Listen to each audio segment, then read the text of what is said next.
que nous recevrons à juste titre des récompenses ou des punitions pour les œuvres que nous avons accomplies.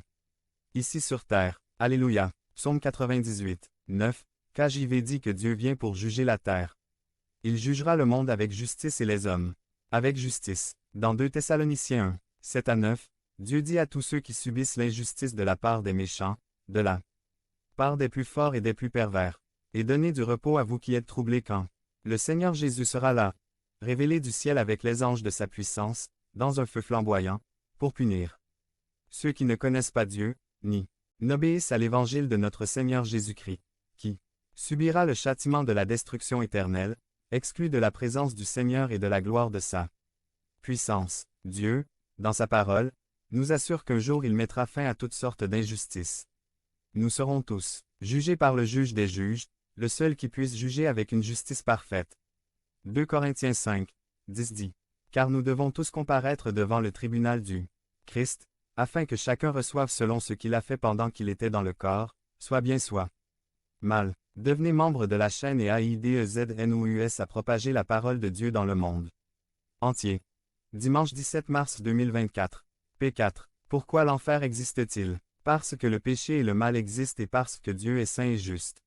La deuxième question est de comment éviter d'aller en enfer.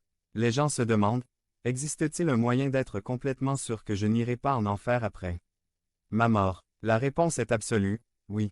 La bonne nouvelle de l'évangile de Jésus-Christ est que vous pouvez être complètement sûr que vous n'irez pas en enfer, et comme pouvez-vous en être sûr? Point. D'autre part, avoir la conviction complète et sûre qu'il ira au paradis après sa mort. L'apôtre Jean nous dit comment nous pouvons être sûrs d'aller au ciel. En d'autres termes, comment avoir cette vie éternelle que Dieu veut nous donner. 1 Jean 5, 11, 13 dit.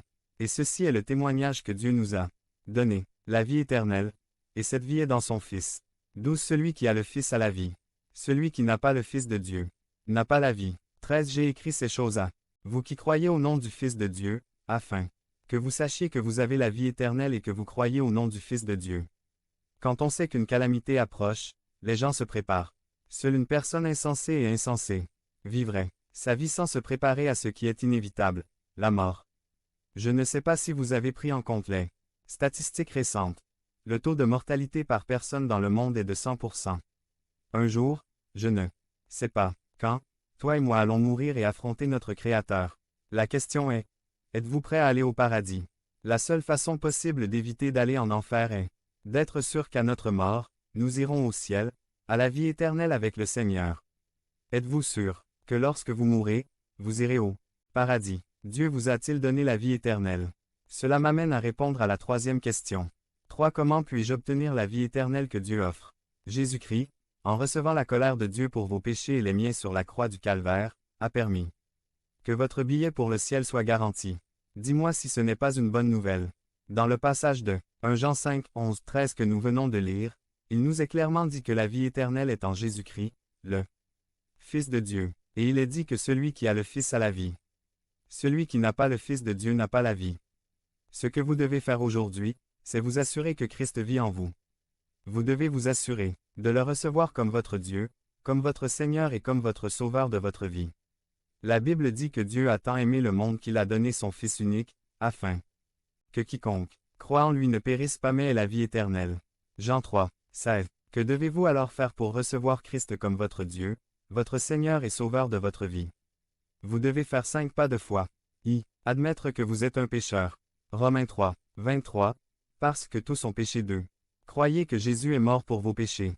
Romains 5, 8. Mais Dieu montre son amour 3. Demandez à Dieu le pardon de vos péchés. 1 Jean 1, 9. Si nous confessons nos péchés 4.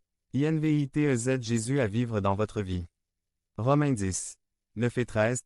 Si vous confessez de votre bouche que Jésus est Seigneur, et croyez dans votre cœur que Dieu l'a ressuscité des morts, vous serez sauvés. Car quiconque invoquera le nom du Seigneur sera sauvé. Devenez membre de la chaîne et AIDEZNOUS à propager la parole de Dieu dans le monde entier. Dimanche 17 mars 2024. P5. V. Dépendre des promesses de Dieu. Jean 3, 16. Celui qui croit en lui ne périra pas, mais aura la vie éternelle. Jean 1, 12. Mais à tous ceux qui l'ont reçu, à ceux qui ont cru en son nom, il a donné le droit de devenir enfants de Dieu. Maintenant, Si vous avez admis que vous êtes un pécheur, vous avez cru que Jésus est mort pour vos péchés, et vous voulez lui demander pardon et l'inviter à vivre dans votre vie. Puis répétez avec moi la prière suivante à Dieu. L'assemblée entière répète à haute voix, pour motiver les non-convertis dans le temple. Dieu, tu es Dieu et pas moi. Je reconnais que je suis un pécheur et que je t'ai offensé. Je crois que tu es mort, sur la croix, à ma place, et aujourd'hui je me repens de tous mes péchés, du plus profond de mon cœur. Je vous demande humblement de pardonner tous mes péchés. Ce jour, je t'ouvre mon cœur. Je t'invite à être mon Dieu, mon Seigneur et mon Sauveur de ma vie. Je m'engage sincèrement, dans la mesure du possible, à vivre une vie chrétienne d'obéissance à votre égard. Je te demande tout cela au nom de ton Fils Jésus-Christ. Amen. Si vous avez fait cette prière, laissez-moi être le premier à vous dire. Bienvenue dans la famille de Dieu. Devenez membre de la chaîne et aidez-nous à propager la parole de Dieu dans le monde entier. Dimanche 17 mars 2024. P6. L'enfer est-il un endroit réel? Résumé. Message 1 sur 4. Ces messages sont destinés à répondre à certaines des questions les plus courantes que les gens se posent à propos du paradis et de l'enfer. Par Ruben Castro. L'enfer est-il un endroit réel? Réalités éternelles. Réponse sur le paradis et l'enfer.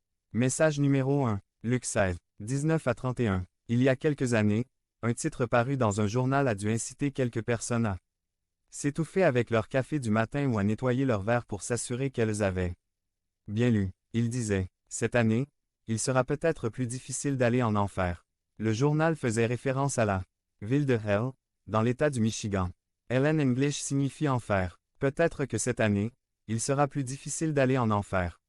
Ce qui se passait, c'est qu'un pont situé sur la route principale menant à la ville de Hell avait besoin de réparations urgentes et un tel projet pourrait fermer la route pendant